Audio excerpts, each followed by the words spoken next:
चलिए देखिए, संवैधानिक संस्था होती है, असंवैधानिक संस्था होती है और गैर संवैधानिक या संविधानेतर संस्था होती है, जिसको एक्स्ट्रा कॉन्स्टिट्यूशनल बोलते हैं। इसके भी 3 भाग होते हैं, देख लेते हैं कौन कौन से होते हैं। एक होते हैं सांविधिक या कानूनी, और एक होता है कार्यकारी, और एक अदर में आता है। ठीक है, देखते हैं।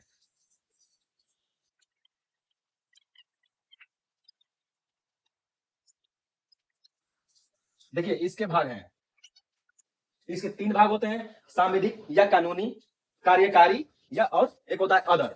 ये सांविधिक या कानूनी इसको बोलते हैं स्टेचुरी,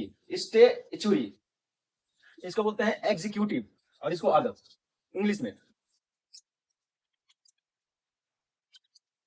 देखिए, गैर संवैधानिक या संविधानेतर का होता है सांविधिक या कानूनी।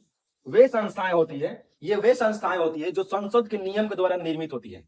ठीक है, और ये एग्जीक्यूटिव कार्यकारी वे संस्थाएं होती है जो राष्ट्रपति या प्रधानमंत्री जैसे मंत्रिपरिषद के आदेशों के द्वारा निर्मित होती है। जैसे कार्यपालिका के द्वारा निर्मित संस्थाएं कार्यकारी संस्थाएं कहलाती है, और इसमें अदर्स में और भी संस्थाएं आती हैं, ये तो उसको लिख लेंगे हम लोग।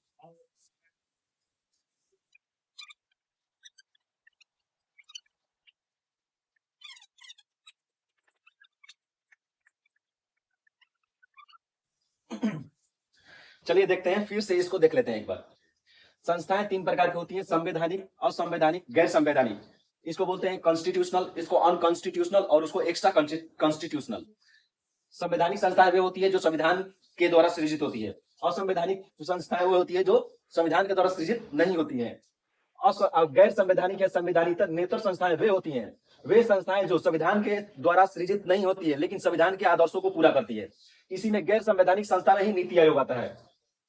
यहाँ कार्यकारी राष्ट्रपति और कार्यपालिका के आदेश से निर्मित हुआ है संस्था नीति आयोग। जैसे में लिख लेंगे यहाँ पर, जैसे नीति आयोग।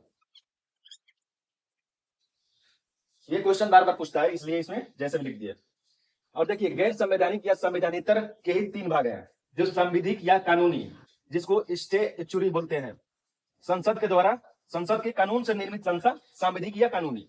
कार्यकारी मतलब कार्यपालिका के आदेश से निर्मित संस्था या राष्ट्रपति के आदेश से निर्मित संस्था, और अदर में और भी अन्य संस्थाएं आती हैं जो आगे चलकर हम लोग देखेंगे। इतना नोट कर लीजिए।